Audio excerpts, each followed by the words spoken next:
अस्सलाम स्टूडेंट्स। बेटा आज की जो क्लास है उसमें हम चैप्टर नंबर 13 जो है उसका थर्ड लेक्चर जो है वो क्या कर रहे हैं, कवर कर रहे हैं। फर्स्ट लेक्चर के अंदर हमने जो है वो इंटरफेरेंस ऑफ लाइट को पढ़ा था, आप लोगों को याद होगा। ठीक है, इंटरफेरेंस ऑफ लाइट। आज की क्लास के अंदर हम डिस्कस करेंगे। सेकंड लेक्चर में हमने क्या डिस्कशन किया था, condition of interference of light. आज बेटा हम कंडीशंस डिस्कस करेंगे फॉर कंस्ट्रक्टिव इंटरफेरेंस की and destructive interference. Conditions for constructive interference, then condition for destructive interference, जो कि हमारा टॉपिक है यंग डबल स्लिट एक्सपेरिमेंट। उसकी डेरिवेशन को ड्राइव करने से पहले आपको कंडीशंस फॉर कंस्ट्रक्टिव इंटरफेरेंस का और कंडीशंस फॉर डिस्ट्रक्टिव इंटरफेरेंस का पता होना बहुत ज़रूरी है।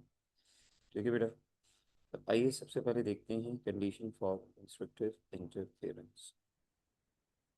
यस,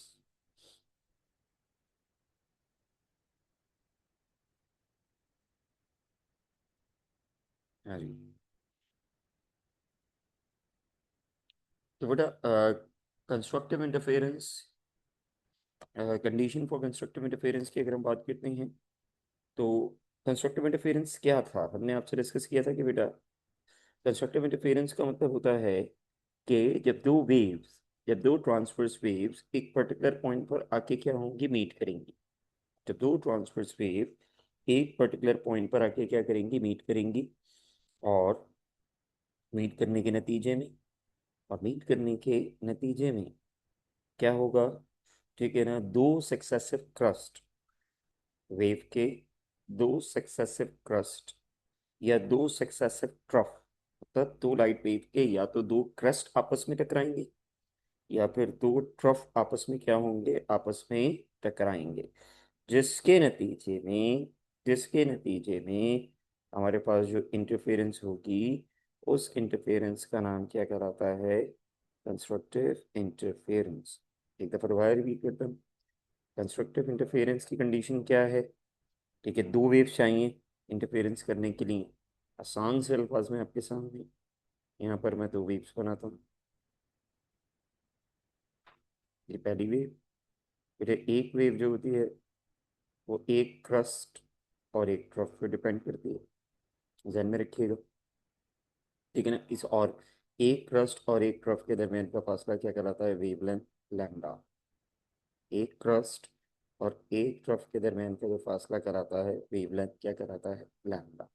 अब मैं मुझे दो वेव चाहिए इंटरफेरेंस के लिए। आपको पता है ना इंटरफेरेंस लाइट का कौन सा फिनोमेना है, लाइट की कौन सी नेचर को शो करता है, वेव इन नेचर को।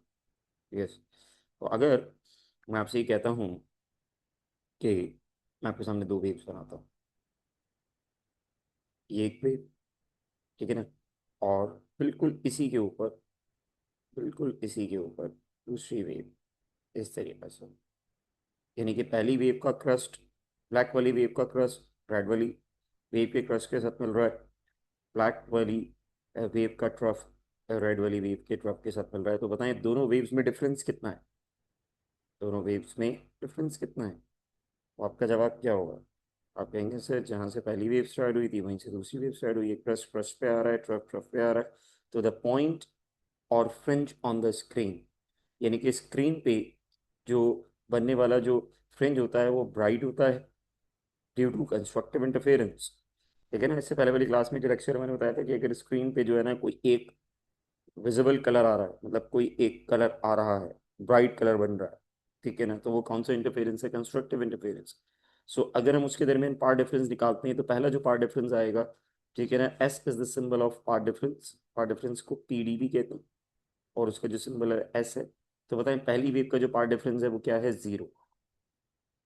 जीरो कैसे, बताइए, जहां से पहली वेव स्टार्ट हुई, पहली वेव का क्रस्ट दूसरी वाली वेव के क्रस्ट के साथ ओवरलैप कर गया, ठीक है ना, पहली वाली वेव का ट्रफ दूसरी वाली वेव के ट्रफ के साथ क्या कर गया, ओवरलैप कर गया। तो there will be no difference, दोनों वेव में कोई डिफरेंस ही नहीं है। ठीक है ना। अब अगर मैं कोई दूसरा पार्ट डिफरेंस आपके सामने बना के दिखाता हूँ, मतलब एक वेव आपके सामने बनाता हूँ, ये देखिए, ये फर्स्ट वेव। लेकिन अगर मैं दूसरी वेव इस तरीके से बनाता हूँ कि अगली जो वेव स्टार्ट होगी वो यहाँ से स्टार्ट होगी, दिस पॉइंट से। ठीक है, यहाँ से क्यों स्टार्ट होगी, क्या रीज़न है उसका यहाँ से स्टार्ट होने का? मुझे बड़ा आसान सा रीज़न है, मुझे बताइए। यहाँ से तो स्टार्ट कर नहीं सकते आप, क्योंकि अगर यहाँ से स्टार्ट करेंगे तो ये पहली वाली वेव का ट्रफ और दूसरी वाली वेव का क्रस्ट आपस में ओवरलैप कर जाएगा। और अगर ये ओवरलैप कर गए तो ये कंस्ट्रक्टिव इंटरफेरेंस तो नहीं होगा, ये कौन सा इंटरफेरेंस होगा, डिस्ट्रक्टिव इंटरफेरेंस। तो बताइए, पहली वेव पूरी कंप्लीट वेव गुजरने के बाद जो दूसरी वेव बनी है, तो बताएं इन दोनों में डिफरेंस कितना है? पहली वेव, ये लैम्डा, पूरे लैम्डा का डिफरेंस आ रहा है, एक वेव। तो ये दूसरी वाली वेव, ठीक है ना। अगर मैं इस वेव में से, वेव नंबर 2 में से वेव नंबर 1 को क्या करता हूँ, माइनस करता हूँ, तो बताएं पूरा एक वेव का डिफरेंस आ रहा है। मतलब अगली जो वेव है पूरी एक वेव के गुजरने के बाद क्या हो रही है, मीट रही है। Is it clear? इसी तरीके से अगर मैं बात करता हूँ, ठीक है ना, सेकंड थर्ड पार्ट डिफरेंस की, तो बताइए थर्ड पार्ट डिफरेंस कैसे बनेगा? पहली वेव, ये पहली वेव, ये दूसरी वेव, रुकिए,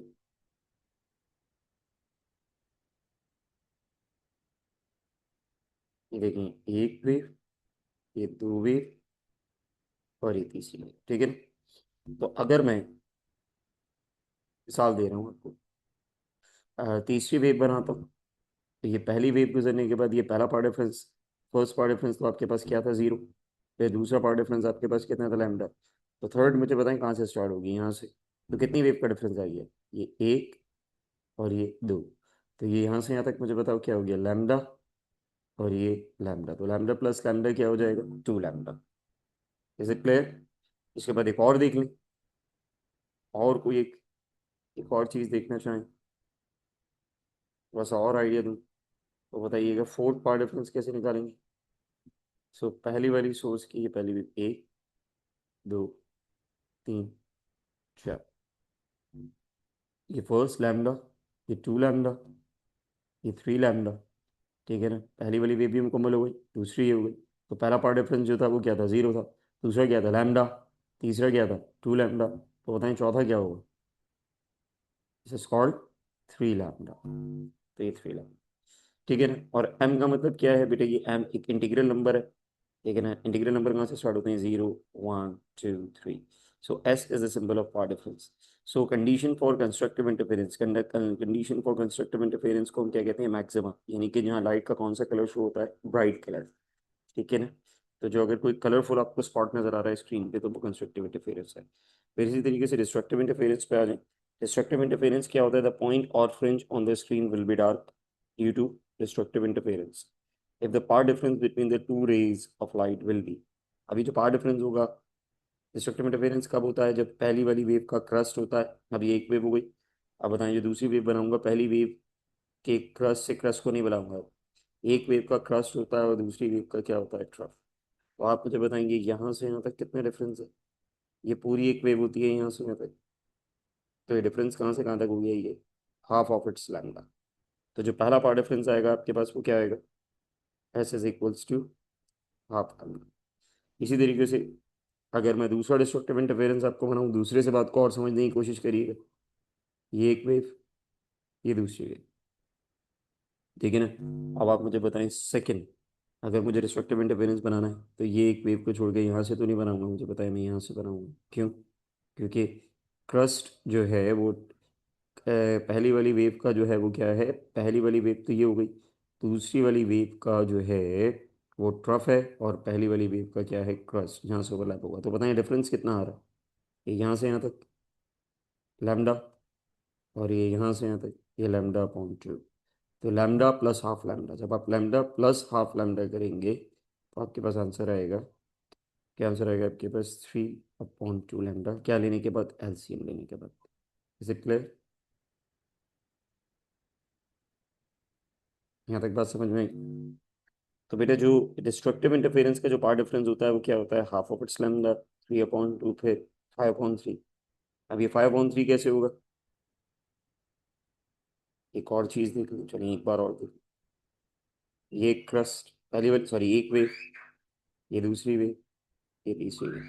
तो पहली वेव भी हो गई, ठीक है ना, दूसरी वेव, तीसरी वेव। अब फाइव लैम्डा कहाँ से आएगा, कैसे आएगा, ये फाइव अपॉन टू लैम्डा कैसे बनेगा, तो एक क्रस्ट और एक ट्रफ, ठीक है ना, यहाँ से तो नहीं बना सकते, अभी बनाया था, ठीक है ना, तो फिर यहाँ से नो, यहाँ से बनाएंगे इसको। तो बताइएगा ये कितना डिफरेंस है, ये पूरी एक वेव लैम्डा, फिर ये दूसरी एक वेव लैम्डा, और फिर ये lambda upon two. So difference कितना आ गया, lambda plus lambda plus lambda upon two. जब आप इसका एलसीएम लेंगे तो एलसीएम में आपके पास आएगा 5 लैम्डा अपॉन। सो जो डिस्ट्रक्टिव इंटरफेरेंस होता है उसका जो पार्ट डिफरेंस होता है वो क्या होता है, ऑड होता है, इंटीग्रल मल्टीपल यानी कि हाफ से 1/2 into lambda.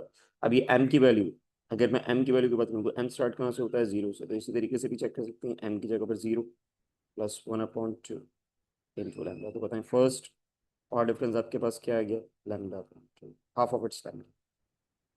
Is it clear?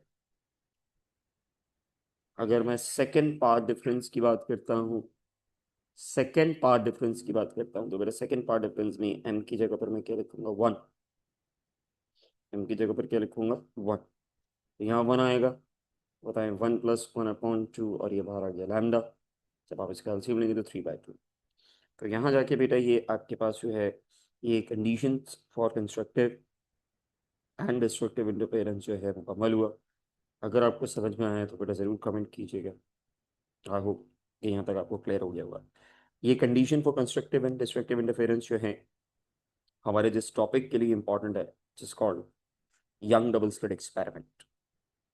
Young double slit experiment की डेरिवेशन कराने से पहले, ठीक है ना, सेकंड पार्ट में मैं यंग डबल स्लिट की आपको पूरी डेरिवेशन कराऊंगा। अभी की क्लास के अंदर मैं आपको यंग डबल स्लिट एक्सपेरिमेंट का इंट्रोडक्शन करा रहा हूँ, ठीक है ना। फिर सेकंड वाली क्लास में जो मैं लेक्चर अपलोड करूंगा उसमें डेरिवेशन करूंगा पूरी यंग डबल स्लिट एक्सपेरिमेंट की। यंग डबल स्लिट एक्सपेरिमेंट क्या है, phenomena of interference of light of two sources was first demonstrated by Thomas Young in 1801। फिर यंग नामी साइंटिस्ट ने सबसे पहले दो लाइट सोर्स बनाई। एक सिंगल स्लिट ले लिया, जैसे आपको मैंने पिछली क्लास में बताया था, एक सिंगल स्लिट, एक ट्रांसल्यूसेंट सरफेस है, मतलब इसमें से लाइट नहीं गुजर सकती। एक मोनोक्रोमेटिक सोर्स ले ली, ये first monochromatic source. Monochromatic light क्या होती है, मैंने आपको बताया था कि वो लाइट जो कि सिंगल कलर पर डिपेंड करती है। अब यहाँ पर एक छोटा सा बारीक समझौल कर लिए, यहाँ से वेव निकली, लाइट वेव, आगे जाके ये दो स्लिट्स हमने बारीक से निकाल दिए, ताकि ये एक वेव जो है वो दो वेव्स के अंदर क्या हो जाए, डिवाइड हो जाए। इससे क्या होगा, दोनों वेव्स आपस में सुपरपोज करेंगी। कंडीशन ऑफ इंटरफेरेंस में मैंने आपको ये बात बताई थी। और सुपरपोज करने के बाद क्या होगा, स्क्रीन के ऊपर कंजर्वेटिव, स्क्रीन पे कंजर्वेटिव ब्राइट, और स्क्रीन पे डार्क, फिर कंजर्वेटिव ब्राइट, फिर डार्क, फिर ब्राइट, फिर डार्क, फ्रिंजेस बनेंगी, धारियां बनेंगी, ऐसी धारियां। कब बनती हैं वो ब्राइट एंड डार्क फ्रिंजेस, जब इंटरफेरेंस होता है। ब्राइट फ्रिंज क्या होता है, जब एक वेव का क्रस्ट दूसरी वाली वेव के क्रस्ट के साथ मिलता है तो कंस्ट्रक्टिव इंटरफेरेंस में ब्राइट फ्रिंज बनता है। डिस्ट्रक्टिव इंटरफेरेंस में, ठीक है ना, डिस्ट्रक्टिव इंटरफेरेंस में क्या होता है, डार्क फ्रिंज बनता है। डार्क फ्रिंज कब बनता है, जब एक वेव का क्रस्ट होता है दूसरे का टॉप होता है। तो सबसे पहले phenomena of interference of light को, तो दो सोर्सेस यानी कि एक एक लाइट वेव को दो लाइट वेव्स में ब्रेक करके इंटरफेरेंस का जो फिनोमेना डेमोन्स्ट्रेट किया था वो किस साइंटिस्ट ने किया था, थॉमस यंग ने 1801 में।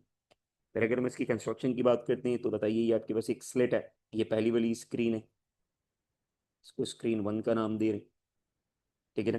To obtain two coherent light, याद कीजिए कंडीशन ऑफ इंटरफेरेंस में पिछले लेक्चर में two coherent of light. Coherent light क्या होती है, मैंने बताया था। फेस कोहेरेंट क्या होता है, ऐसी लाइट जिसकी ऐसी दो लाइट्स जो कोहेरेंट हो, मतलब उनके एम्पलीट्यूड, और क्या बताया था, उनकी क्या फ्रीक्वेंसी, और उनकी वेवलेंथ, सारी की सारी चीजें क्या हो, सेम हो। कोहेरेंट लाइट सोर्स, ठीक है ना। To obtain two coherent light sources incident on a screen, ये स्क्रीन पे, स्क्रीन वन के ऊपर आके ये लाइट सोर्स टकराई, ठीक है, which has a narrow slit, जिसमें एक छोटा सा बारीक सा हमने क्या करा हुआ है, होल किया हुआ है। The waves emerging from the slit, और वेव यहाँ से इमर्ज होती है, वेव फ्रंट बनता है, are then allowed to incident on the second screen, ये स्क्रीन टू है, ठीक है। और इस स्क्रीन में मुझे बताएं कितने स्लिट्स रखे हैं, हमने दो स्लिट्स, दो होल्स रखी हुई, S1 एंड S2। इस स्लिट को हमने S0 का नाम दे दिया, होल का, तो जब ये वेव दो स्लिट्स में से पास होगी तो बताएं ये दो वेव्स में डिवाइड हो जाएगी। ठीक है जी, is it clear? To obtain two coherent light sources, दो कोहेरेंट लाइट चाहिए आपको, दो phase coherent light sources incident कराएंगे स्क्रीन के ऊपर। स्क्रीन में एक नैरो स्लिट है और वहां से जब ये वेव गुजरने के बाद स्क्रीन टू पर पहुंचेगी तो दो स्लिट्स में से ये एक वेव दो वेव्स में डिवाइड हो जाएगी। These two slits serve as a pair of coherent light. और ये जो एक वेव है ये कोहेरेंट लाइट सोर्स में क्या हो जाएगी, एज अ पेयर की सूरत में कन्वर्ट होगी। क्योंकि एक ही कलर था ना, मुझे बताएं एक ही लाइट थी तो बताएं यहाँ भी वही नेचर होगी लाइट की, यहाँ नेचर होगी। तो because waves coming out from these slits originate from the same wave front, मतलब एक ही वेव को मैंने दो वेव में डिवाइड कर दिया। वजह क्या थी? कोहेरेंट लाइट बनानी थी। बार बार इसी बात को मैं फोकस कर। And therefore always in phase. Always in phase का मतलब क्या है? ये दोनों वेव्स आपस में interference on the screen place some distance away. और थोड़ी दूर हमारे पास ये स्क्रीन मौजूद है। स्क्रीन के ऊपर जाके मुझे बताएं क्या चीज बनेगी? इंटरफेरेंस होगा। ठीक है ना? एक जगह पर ब्राइट कलर बनेगा और एक जगह पर डार्क कलर बनेगा। डार्क कलर डिस्ट्रक्टिव की निशानी और ब्राइट कंस्ट्रक्टिव की। वर्किंग के लिए आगे, young found a series of alternate dark and bright parallel bands. Young ने देखा, यंग ने क्या फाउंड किया कि भाई स्क्रीन के ऊपर जो है वो alternative dark and bright parallel bands बन रहे हैं corresponding to the position of. अब ये डार्क और ब्राइट बैंड का मतलब क्या है? ये डिस्ट्रक्टिव एंड ये क्या होगा? कंस्ट्रक्टिव इंटरफेरेंस होगा। These alternate dark and bright parallel bands are called, इनको उसने नाम दिया फ्रिंजेस का। जैसे आपने जेबरा देखा होगा ना, जेबरा, तो पता है जेबरा के ऊपर इस तरह की स्ट्राइप्स पड़ी होती हैं। ठीक है ना? अगर मिसाल के तौर पे एक वाइट कलर के, ठीक है ना, किसी एनिमल के ऊपर मैं ब्लैक कलर का पेंट कर दूं जैसे जेबरा, ये स्ट्राइप्स, तो बीच में ये क्या है? ये दिस इज कॉल्ड ब्राइट। और ये बीच में आपके पास क्या हो गया? डार्क। तो ब्राइट का मतलब हो गया कि कंस्ट्रक्टिव इंटरफेरेंस, डार्क का मतलब हो गया डिस्ट्रक्टिव इंटरफेरेंस। तो इंटरफेरेंस के फिनोमेना का सबसे पहले जो एक्सप्लेन करने वाला साइंटिस्ट था वो थॉमस यंग था। आई होप यहाँ तक जाके आपको मेरी बात समझ में आ गई होगी। यंग डबल स्लिट एक्सपेरिमेंट का अगला लेक्चर आप वेट कीजिएगा, ठीक है ना? उसमें हम पूरी डेरिवेशन ट्राई करेंगे यंग डबल स्लिट की, वो क्या है नेक्स्ट लेक्चर में अभी आप डिस्कस की जाएगा। तो चैप्टर नंबर 13 के हमारे तीन टॉपिक्स हो चुके हैं। नंबर 1 इंटरफेरेंस ऑफ लाइट, मैंने सेपरेटली डिस्कस किया। Number 2 condition of interference of light को सेपरेट डिस्कस किया। नंबर 3 मैं अब आपके सामने जो है यंग डबल स्लिट एक्सपेरिमेंट की एक्सप्लेनेशन करने जा रहा हूँ, जिसमें मैंने आपको कंस्ट्रक्शन वर्किंग बता दी। आप फोर्थ लेक्चर में यंग डबल स्लिट का पूरी डेरिवेशन हम ड्राइव करेंगे। अल्लाह हाफिज।